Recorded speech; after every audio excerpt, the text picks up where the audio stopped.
सांगली मिरज कुपवाड महानगरपालिकेच्या निवडणुकीच्या अंतिम टप्प्यात शिवसेना शिंदे गटाचे प्रभाग क्रमांक 5 मधील उमेदवारांच्या प्रचारासाठी आज प्रभागात किल्ला भाग, रेवणी गल्ली, वखार भाग, वेताळमाळ भाग, शास्त्री चौक, वैरण बाजार या ठिकाणी मोठी प्रचार फेरी काढण्यात आली.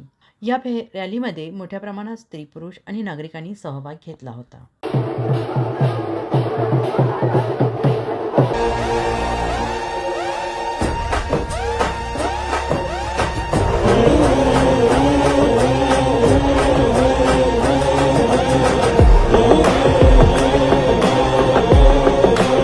राज करता है किरदार हमारा, ये नाम किसी सहारे का मोहताज नहीं।